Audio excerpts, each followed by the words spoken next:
Hello and welcome back, and thank you for joining us again for another episode of Cheer New York, My Black Experience. My name is Matthew Brown.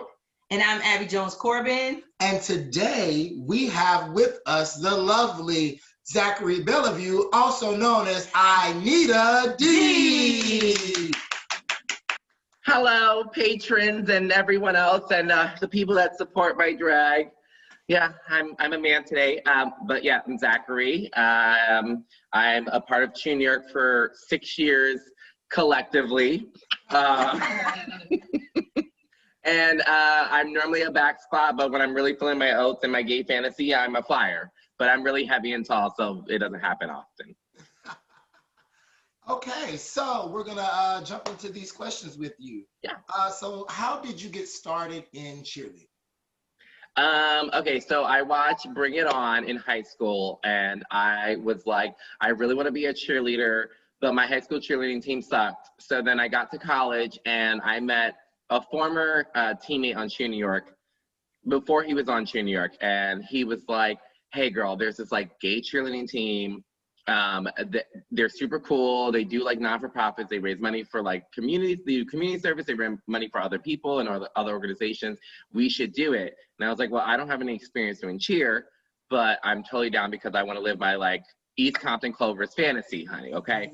But the only problem was that you had to be 21 and over to join. So then we finally waited to like our senior year. We both turned 21. He joined like the semester before me, then I joined after, and then that's how I got into cheerleading. Wow. Adult cheerleading. Okay. So since you were 21 and older when you got into cheerleading, how has the industry, the cheerleading, what you thought you saw with Bring It On and now bringing it to life, like how has your experience in the cheerleading world been? I mean, I think it's been great. I've been able to live when we perform in front of people, I live my full fantasy, like when we're doing our dance numbers or our standards. I didn't realize how much work goes into cheerleading, especially when you're a base, whether you're a main or a side or a back spot. Like everyone sees the flyer do all these flashy things, but there's so much work that requires the foundation to allow the flyer to do all that, that when I first got into Cheer New York, I didn't realize how risky and dangerous it can be and how much work it takes to be there. Like you really have to be like a solid person that's like, I will catch this person regardless if I get knocked out, regardless if a foot hits me in the face, and then we have to just keep it moving. So that was like that was a reality check. And I mean, the other thing too is like, because Cheer New York is a non-for-profit and the focus is first raising money for our like Cheer New York, Cheer for Life recipient each year, as opposed to like what you see on Bring It On, and which is competitive cheerleading. I think the expectation to be like doing what I saw on Bring It On in terms of like going to competitions and all that stuff was a little bit of a reality check, understanding what Cheer New York's goals were and what I saw from mainstream and like TV. So having that adjustment, but still making the most out of it has been beneficial. But we still have gay games every 4 years. So that gives us something to look forward to kind of like really live our like Bring It On life experience. Like, cheer what? Cheer LA, cheer SF. Let's go, baby. Clap on 5, on 7. Let's go. So, yeah. So let's see. So how do you approach or handle moments where you feel as if you have to put your blackness on hold? And I know for you, which I think we can dive into at this moment, you are biracial. Yeah. So, and you're biracial with white and black, correct? Yep. So have you ever had a moment where you felt as if you had to put your blackness on hold? Can we dive into that? Yeah. Dive into the whole biracial situation for yourself, because everyone's situation is different. Yeah, absolutely. I think kind of rethinking about it right now, I don't think there's been a moment for me to have to like tone down or mute my blackness. I think there's been moments where I've had to tone down or mute my gayness or femininity, but not my blackness. And I think that comes with me acknowledging that I have privileges that I've received without knowing, being a light-skinned Black person, because society looks at me as someone that is, I guess, passable in a sense, or because I'm not so dark, like I could, and a lot of times I get perceived as Latino first before I get biracial. So a lot of times I get perceptions or assumptions or judgment on who I am from a different race that I'm not a part of, or that like I'm that like half black, half white guy that like can fit into any crowd. So I really haven't had the experience of kind of muting my blackness, but I think it's because of my upbringing and also being someone that is mixed. I have kind of been a chameleon to be in different groups of friends and different communities where I just fit in, and I've never felt like me celebrating and enjoying my blackness, whether it comes to like taking care of my hair, the texture of my hair, the slang that I use, the dance moves that I do, the artists that I celebrate, like having to kind of tone that down and not speak about it or celebrate it, just because I've kind of been that chameleon that like fits in different groups because I'm not under just kind of like one class. But I also think it's because, again, realizing the privileges that I have as a light-skinned biracial person is that people make perceptions off of what they see, and my skin color is lighter. And so I tend to be accepted easier, or less assumptions are made on who I am because people don't know who I am or what I am or what my race is. Right. They're like, you look like you could be black, you look like you're Latino, you look like you're white, but you're mixed with something like, so because they don't know right away at first, then they don't have any assumptions sometimes. Whereas like if I was a dark skin or a darker skinned black person, I think like a lot of times people make assumptions already on who you are based off of your skin color, or they assume like what your culture is and what your attitude and vibe is based off of your skin color. And so because I have the skin color that is like just kind of like hard to figure out at first, it's kind of caused me to just be in different groups of different races and communities altogether. So growing up, that's where I was going. That's where I was going. So growing up, so was this something that you realized at a young age, or is this something now that you didn't you didn't come to any of these conclusions or acknowledgments until you got older, or was it something that started at a younger age and can you delve into it?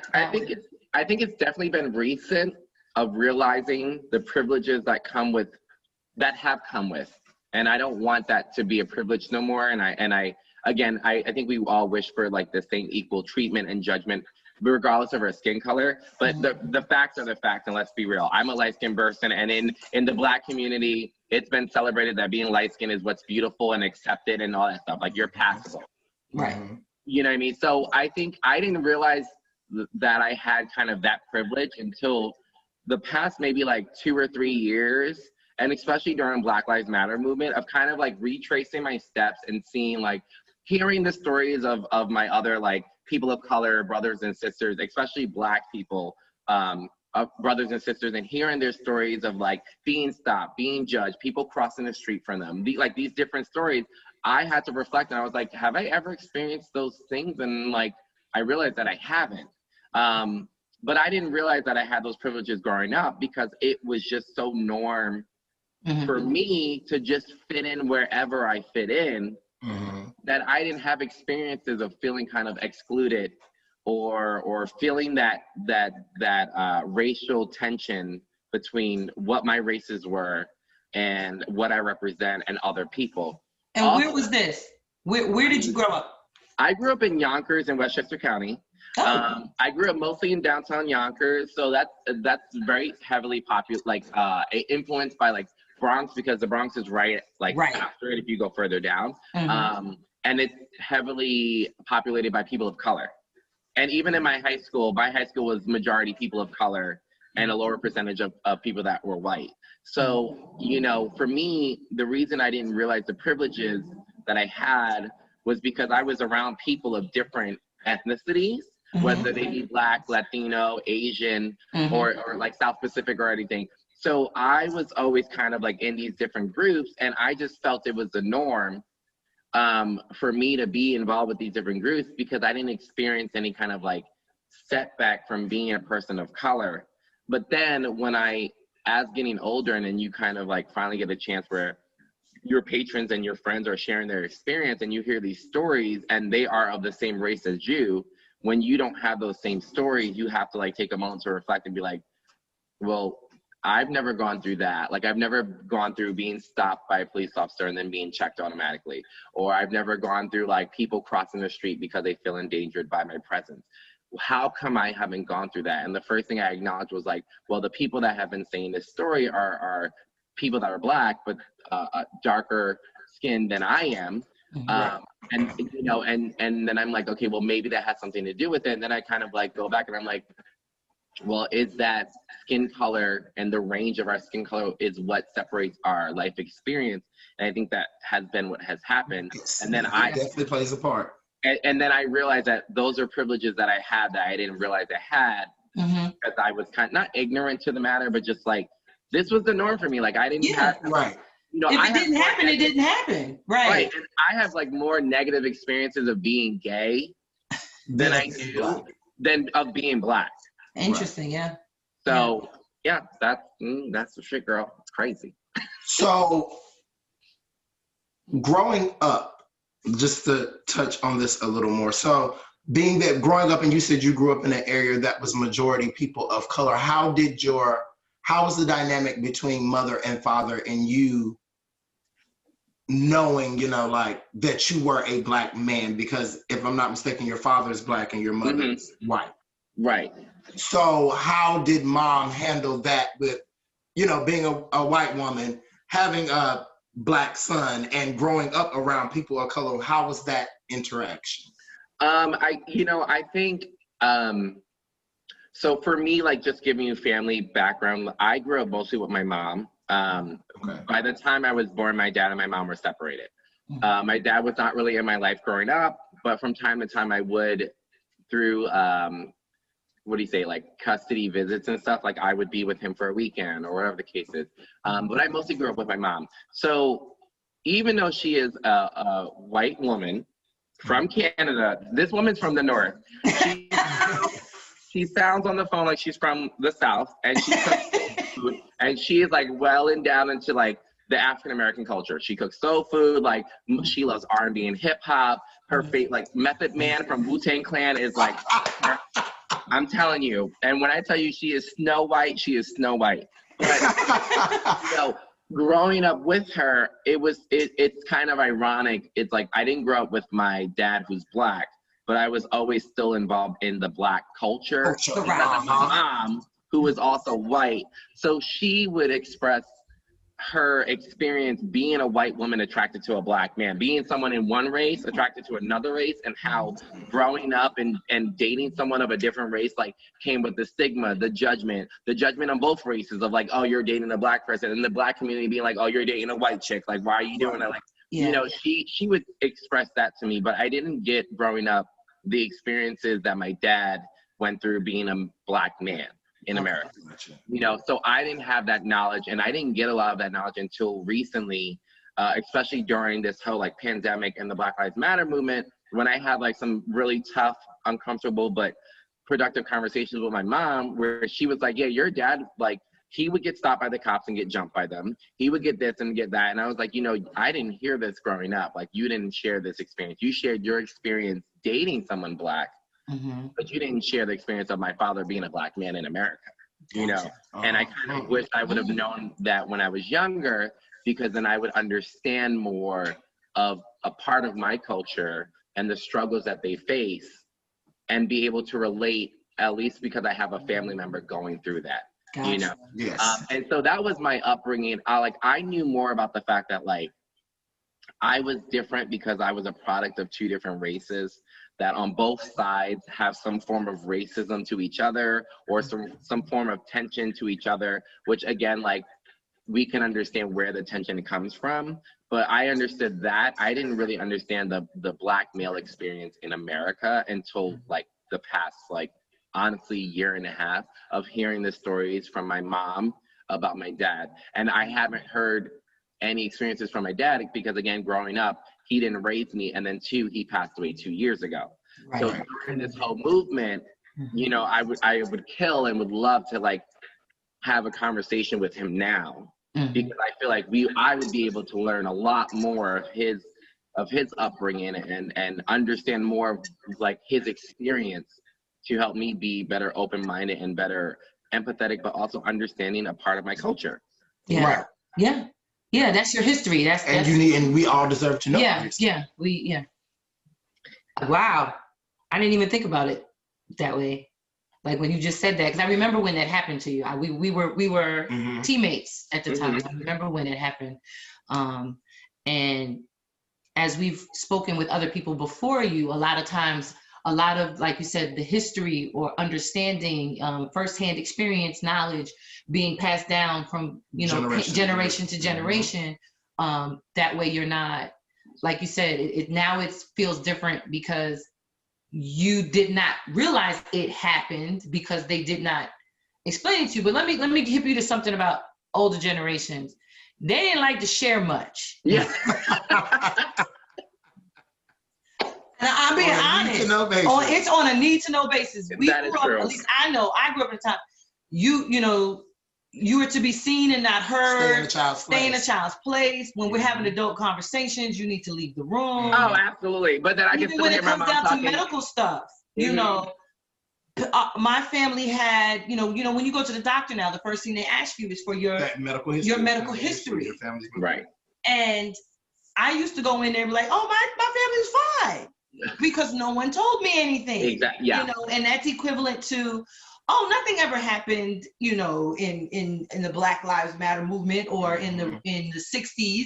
Because nothing happened. My family was fine because some people did not share. Yeah. So I can see how that would be a benefit, and that you're saying that you did not have, which wow, that kind of like hits me in like a different place. Because what if I didn't, have my mom tell me what her experience is, or my father or my brother, Right.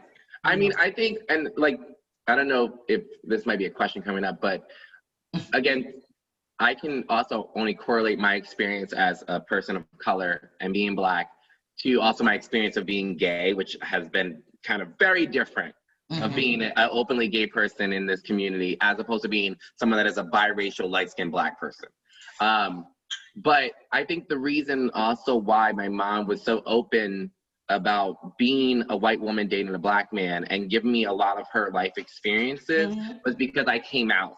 And because I came out, I was being different. And so for her as a parent to console me and tell her, like, I'm here for you, and I know what you're going through and I can relate, was because she was different, because out of all of her sisters and her brother, she was the only one that dated and was with and has children from someone of a different race. Gotcha.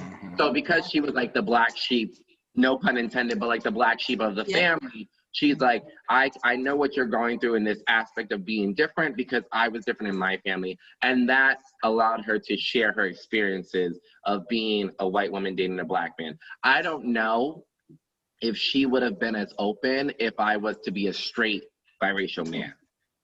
Because that's interesting as you say. Because of me coming out, but also telling her about this and being different, that gave her that window to really share a lot with me. And she always, y'all know my mom. She's very transparent. She is like, she crazy. I love it though. But I that's think where you get it from. Okay. My name's Inita D for a reason. But that experience in my life of coming out and being gay and telling her allowed her that window to share her experiences of being someone different in terms of not following her race's norms or what they should be doing. And so sometimes I think, like, if I was a straight man that was biracial, would I have heard a lot of the stories or the struggles that she went through being someone being in an interracial relationship, or would I probably not be hearing about it until now? Wow. So you say that that's because you didn't have those necessarily negative experiences being a Black man. How do you think that your race actually ties into other parts of your identity? How do you correlate the two? Like, I think do you, okay, so being that you're biracial and your race tying into your identity, do you correlate both, or do you feel like you lean more to one side? Come on, lean on me. No, it's okay. I feel like I'm like, not that I'm weird, but I feel like I'm such a like conundrum of things because like, and again, this is like a lot of what I'm realizing and expressing and celebrating like my blackness and everything is mostly recent. I celebrate it in different forms. I celebrated from the music that I loved. I celebrated from the dance that I did. I celebrated from being in the ballroom scene and voguing, which is a person of color, underground established community that has now gotten traction. So I celebrated in different ways of my blackness and of who I am, but also that I'm celebrating that I'm biracial, that I'm not just black. I am white, but I'm also a mixture. But I found that like, I really celebrated a lot more being gay for a longer period of time than I have celebrated being a biracial person and being black. And I think for me, and it's so funny that we're having this conversation because when Black Lives Matter movements started, like really, really started like from George Floyd and on, where all over the world and all over the US, there was protests. I was very vocal on my social media. You were. I was very vocal about my views and point of views, but I also felt like a part of me felt guilty for being so vocal because I was like, these are the things I said in my head. I was like, well, girl, you're not fully black. One, you're also light skinned, you're half black. Two, you don't have the same experiences in your life that someone that is dark skinned has had. So like be vocal, but also be respectful of your privileges and not respectful of your privileges, I'm sorry. Be respectful of other people and give them the space to speak up that have gone through the shit that they've gone through, that they've seen on social media and videos and all that stuff. Because at the end of the day, I will never say that I've gone through being stopped and frisked because of my skin color.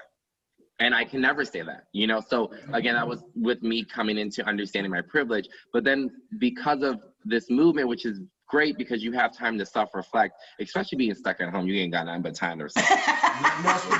You got no time but to self-reflect. I also realized that I didn't identify with being black or white for a long time. That's what you're right. Like most of my childhood, I wasn't the person that was like, I'm black and I'm proud, I'm white and I'm proud. Like I just went through my life being Zaccary.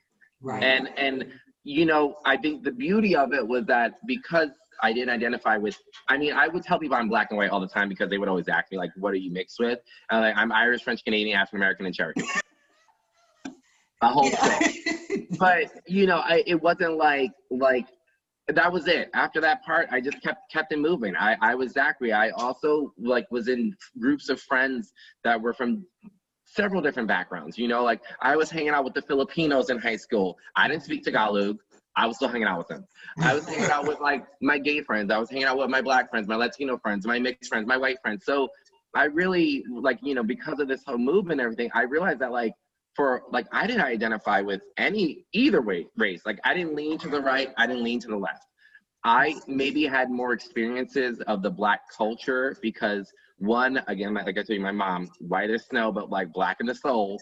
She cooked soul food, you know, she knew how to like handle my hair. Like I had that nice coarse, thick Afro hair. Like she got it braided. We used to put like hair food in my scalp, the grease in your scalp. I used that waves, baby. Like I knew about that culture and like I was in that culture from my mom, but it not that it wasn't celebrated, but it was just like it wasn't my only identity, you know. But being gay, I think was easier to identify because I was gay. Like it was one category, that's it. I'm under that umbrella. Which, going back to when we talked about your Black experience, which is, and the reason I'm saying gay men, and I would always say, when you come out the house, the first thing they see is a Black man without even knowing what your sexual preference is.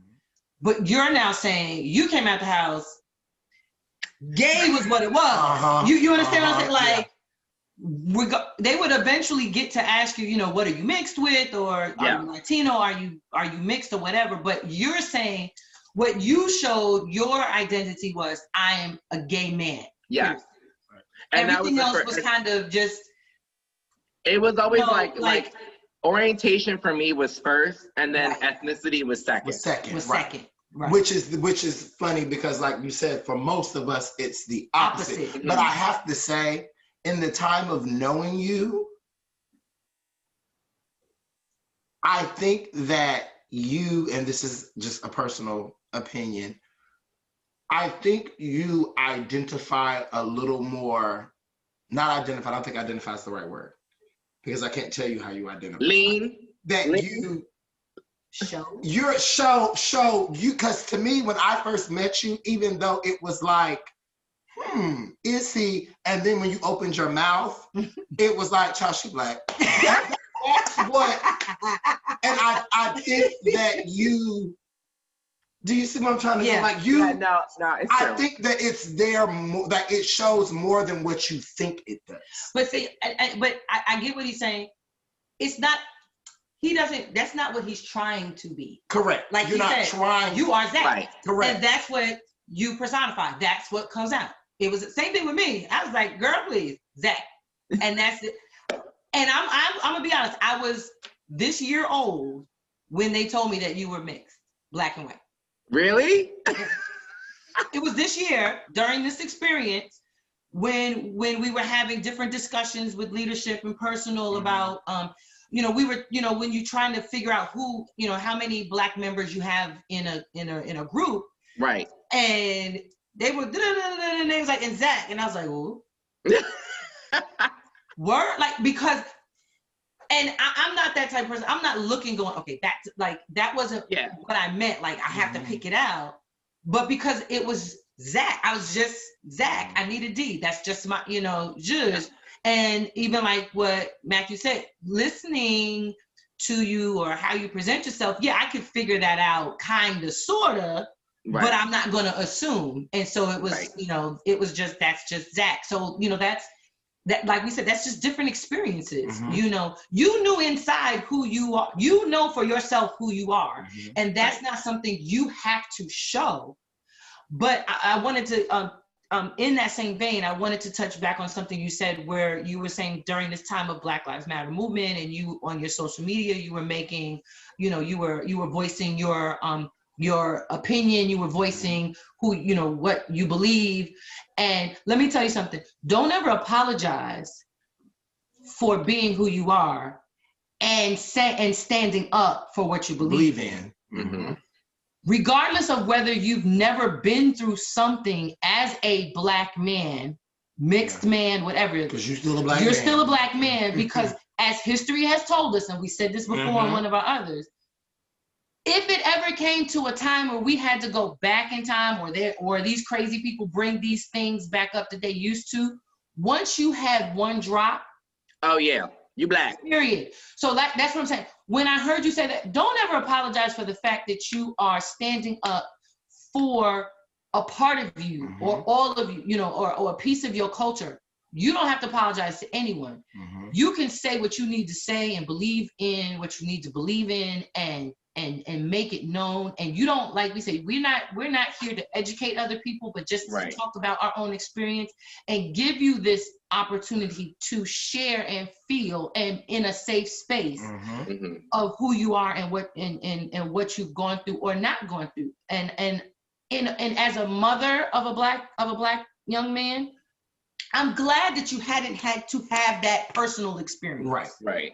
Don't ever apologize for that. Don't ever apologize because you haven't been through it. Thank God you had. Right. And because at any given point that could have changed the course of where you are right now. So don't ever apologize for it. Just know that it hasn't happened. We pray it never happens, but at least you're aware of it happening to others, and you're standing up for that people. So I just wanted, I wanted to circle back to that. Yeah. Because I always talk to you as mama to child. Oh yeah. That's just how Mama Abby in the house, honey. She got the words of wisdom, baby. She got the words of wisdom and a fresh laid lace front. Come on, baby. All the time. All the time. I'll go grab you a pair of pantyhose on the corner anytime, right? So have you ever experienced any type of prejudice, any type at all?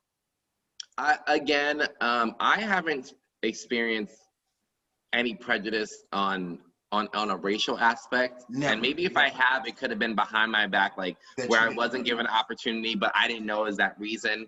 Mhm. But to my face, I have not off of my race. But again, I think it's because and it's crazy how skin color can kind of determine your interactions with people. But I think because of my skin color, I've been able to like mesh into different groups of people. Mhm. So I haven't experienced that being a Black person that is light skinned. What I will say is I have felt that uncomfortability of being around a bunch of people that are white. And then and the thing is, this topic is so broad because it goes into being in a race and financial equality and understanding the disparity between races and the inequality of races. Because I remember one thing was I went to this like not sleepaway camp. I used to go to this day camp that my mom got me into through a program for those that were in low income housing, right? And it was like we would go to Sleepy Hollow for the day and we would experience the farmer's life and the life back then during Sleepy Hollow when like the Headless Horseman was like the newest, like that was the like folklore during the time, like during that same time period that the Headless Horseman was around was when we would go to this camp and we would visit different sites. We would visit like a barn and we would like shuck cow manure or shit. We would shuck it and we would put it in a pile and then eventually it would heat up and like we made like cornmeal, like from grinding up the corn, like from scratch. Like we did all this kind of like Puritan day stuff. Right. But majority of the people in the camp were white.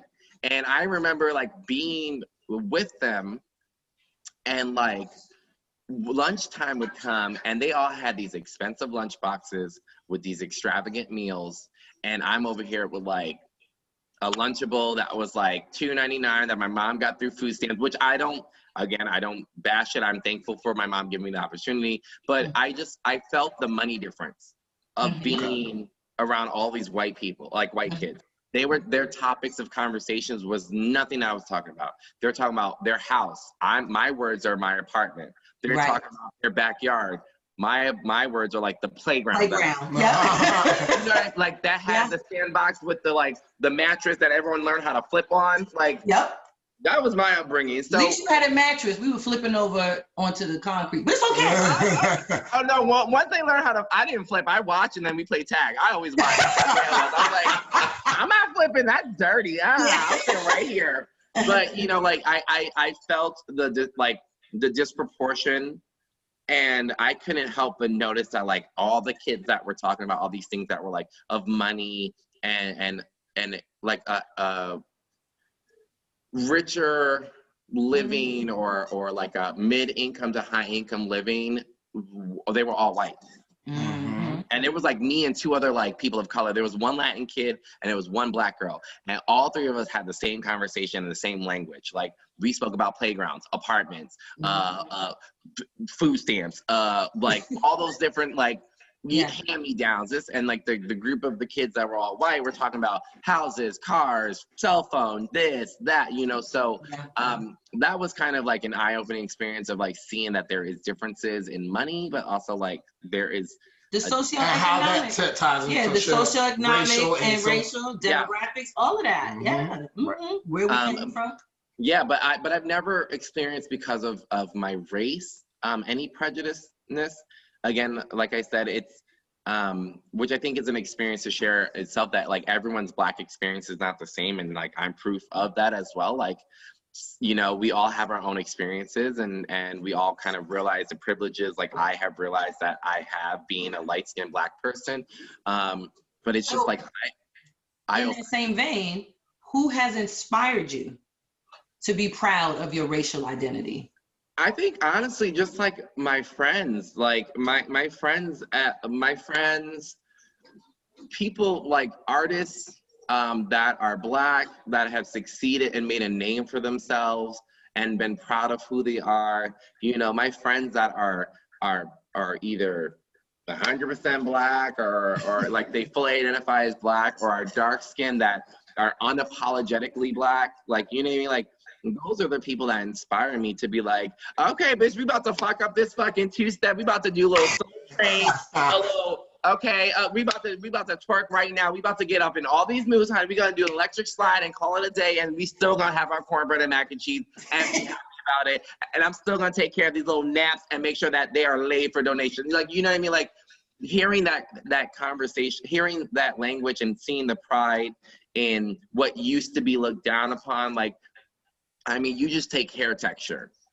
If you someone that grows a fro and grows coarse, thick hair, it was nappy. And if it was nappy, it wasn't good hair. And seeing like the girlfriends of mine and the guy friends of mine that are Black that have that coarse, natural hair, and they keep it natural, and they braid it, and they put their grease in their scalp, or they do their finger waves, and they're proud of it, and they have no reason to like get a relaxer or try to change to the norms that society told them to have, and they look beautiful, is like what inspires me. It's like, okay, so I can have this good old thick, nappy, but healthy hair and go home a day. Like, nothing wrong with it. So those are the people that inspire me, the people that are unapologetically Black, because it's like being gay. Like, you find the people that are unapologetically gay or lesbian or bisexual are the ones that inspire you, because they make you feel like it's okay to be that person.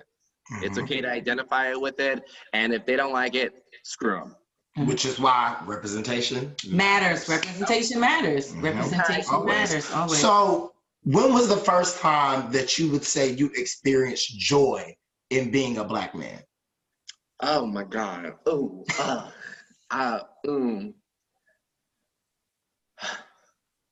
This is this is so cliche. This is so cliche, but I think like growing up and listening to Beyonce from Destiny's Child on, and just seeing her videos, and I think like when she did, not this last one, when she did Beyonce album, and she did the video EP of it, and she had like nothing but Black women all up in there, and they were just like expressing all Black excellence.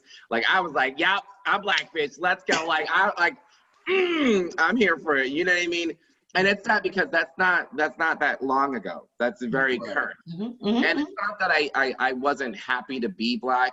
And even kind of like talking to you guys and realizing this, like, I agree with you, Matthew, that like I kind of was raised a lot more in the Black culture and identifying with a lot of Black culture than I was in the white. It's crazy because like when we talk about like traditional foods and stuff, I know a lot more like Southern soul food recipes. I only know one recipe for being Irish. One. And it's shepherd's pie, which is something that Canadians make. I'm like, so I really, and it's crazy because my mom is white and she's the one that raised me, but because she's been so involved and in the Black community from dating people that are Black as well, and just appreciating. She's not like someone that, what do you call it? She doesn't appropriate. She appreciates. Right. She knows her place. She'll always say, "I'm a white woman, so I'm gonna step back, but I love my Black culture." Like she's respectful, right. But I grew up with the culture and tradition. Like I'm Baptist Christian. I went to New Hope Baptist Church in Terrytown, where the music was loud, the church was small, and our pastor was screaming, even though you were like two seats right in front of him. Like, you screaming to Jesus? Come on. I gotta back up, because you just hit me something when you talk about mom, and so this is just introspection, because you can't really answer for mom, but just from this conversation and you opening up to this, do you think that that some of what she did in raising you, where she said she knows she's a white woman and that but she's in the culture, is because she wanted to make sure you had that experience? Or partially? I know that that's probably just the community and with your father, being with your father, understanding his culture and being a part of it. So now you said that your father was gone and now you have just mom. Do you think that part of it may have been to make sure that that part of your culture was cultivated? I don't think so. I don't think it was like an intentional purpose of my mom giving me that Black experience of just the beauty of the culture, because my mom knew about soul food and everything of the culture before she even met my dad. Like, okay, my mom was in Canada And at 18, she was like, I can't fuck with my family. Excuse my language. She's like, I can't mess with my family. Like, they're very conservative. She knows she's different because she knows she's not into like dating another white man. Like, she didn't have a conversation about her period until she spoke to a friend about it, because her mom didn't want to speak about it because that was something you didn't speak about. Like, that's how conservative my mom's side of the family. So she left to New York, and the first place she moved to was in Tarrytown, Sleepy Hollow. And while she was there, 18 on, she was kind of like under the like wings of my grandpa, who's not biologically my grandpa, but he helped continue to raise my mom. Right. And every time we went to church, we went to his house after. He was a deacon there and everything. So and he's black as well. So she continued to be in that. So she grew up from 18 on in the culture of just that. And a positive influence on her was a black man. Right. And so like when raising me, she just raised me the way she was kind of raised herself moving here, and also the culture that she was accustomed and a part of. And she was always a part of, from being in America, she was always a part of like the black community and the black culture. So she raised me making soul food. She raised me like putting the grease in the do-rag and making sure that I had my finger waves ready for school. Like she put shea butter on. You know when the moms used to put shea butter and all that, and they would get in the pores of your skin. I'm older than you. Before shea butter, it was Vaseline. Thank you. Okay, I got the good stuff. Wait, did you? Okay, this is how you can connect.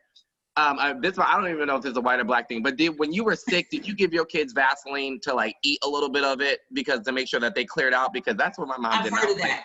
I heard of that. I didn't hear of it. My mama didn't do it. It's like castor oil. It's like the castor oil. You got to take it to make it. And disgusting. Just a lot of I grew up with that culture, and I don't think it was intentional because my dad wasn't around. I just think she was always like, that was her. You know, that was what she identified with. That was the community But that was the community that raised her, basically. Right. So it makes sense. So yeah, that just gives us a deeper background. That makes does. Because now we're talking about a white Canadian woman who at 18 was pretty much raised by a black man. Who then had a black child. Who then took all of that and raised. So it makes sense. We talking about Snow White. You know what? That's that nature versus nurture. That's she was nurtured. She nurtured you the way she was nurtured. Whether it be black, white, whether it be black or whatever. That was what she. So got you. So how do you showcase your pride in present day? So because we talked about you finding joy in being black and all of these things. It wasn't that long ago. So how do you show pride in present day in being a black gay man? I think like simple things. So I'm a drag queen, so social media is important for drag artists because it's about being relevant and present and content, right? Mm-hmm. I think for me, the way I show pride in being a black man is showcasing other black artists, celebrating them. Mm-hmm. Supporting them, supporting Black-owned businesses and establishments, supporting Black artists, that drag queens, singers, dancers, photographers, like those different aspects is the way I celebrate being a Black man, and also making sure I put culture in what I do. Like when I do my shows, like, bitch, come on, pop on some India Arie. Let's put on some Cynthia Erivo. I'm here from The Color Purple, and let's do this ballad. Like, you know what I mean? Like, yeah. Like let's get some soul up in my performance. So, I also make sure that like when I'm at shows, when I'm performing, not that I'm saying I won't perform a white artist, but making sure that I'm performing artists that are of color. And also like artists that are indie artists of color that no one knows about. Like there's this woman, I think her name is Zoe, and her like Cynthia Zoe or something Zoe, and she has Control, and she's this woman of color from Australia. And she is an amazing singer. Like her song literally is called Control. She's so good, so good. And I performed at a few shows because the thing for me is like, 1, I connected with the song. 2, she is an amazing vocalist. 3, she's also like not as known in America. So a lot of times at shows when you perform songs that no one really knows, but it's so good. They're gonna go look it up. They're like, oh my God, who was the artist? What was the song? And so like I'm bringing exposure, even though I might not have like a crazy following, I'm bringing some exposure to that artist that those people might have not known about her for a while. You know, so it's about like celebrating each other. I think that shows your pride, because if you're proud to show your friend off that is a Black person, then you're proud of yourself too. You're right. Because you're a part of that community, and that's family. Correct. You know, and so that's what I do to show my pride. So, you ready for this question? This is it. This is the question of the day. Oh, this is the zinger. One word to express your Black girl magic.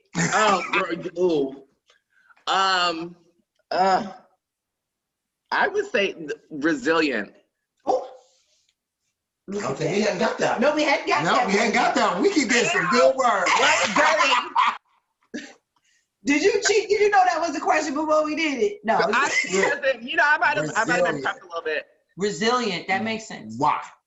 Because I mean, from my experience and also just our community, we have proven time and time again, no matter how much you literally beat us down, no matter how much you push us down, no matter how much you say our culture and our beauty and everything is not the standards of society, that we have proven them wrong. We have come back stronger, and we have slayed every damn time. And I think the same thing for me, like, being someone of color, but also being someone gay, it's like I have been given obstacles and have been faced with obstacles, and so far I have overcome them each and every time. And I think that's the beauty about our community, which is what makes us so strong as a community, but also sometimes makes us too strong and too rough, is that we've gone through so much. It's true, because we have, I mean, just being a gay person that is Black, and this is another topic too, but like, I've experienced more homophobic action from people in my own community, in like the Black community, than I have in the white community, or more up to my face, like in front of my face, because we're like raised to be tough and like rough, because our community has been beaten down so much. And we have to be tough, and sometimes because we are so tough, we forget to be vulnerable to our own people. Right. That's true. Absolutely true. But again, like it shows time and time, year after year, we're slaying the music awards, we're slaying the hair industry, we're slaying the fashion industry, and we're slaying everyone's soul, and they all want our culture, because what? We're sticking.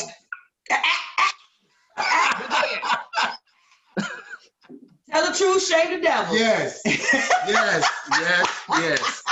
Yes. Oh my God. Wow. Yeah. Well, I'm just gonna say before we sign off, I miss you much. I miss you. This COVID thing has, we haven't been able to see you in person, even though we know that you do have shows online, Instagram, Facebook. Everybody look her up. Inita D. INITA_D on Instagram. Follow me, and you can find me on Uber Eats. I don't even want to ask. I'm gonna let it go. You might not want to, because I'm not sure what kind of answer you go get. Woo! I know what kind of answer I'm gonna get, which is why I'm gonna go back. And well, thank you, Zach, for joining us. Thank you so much for joining us. We love you. We miss you.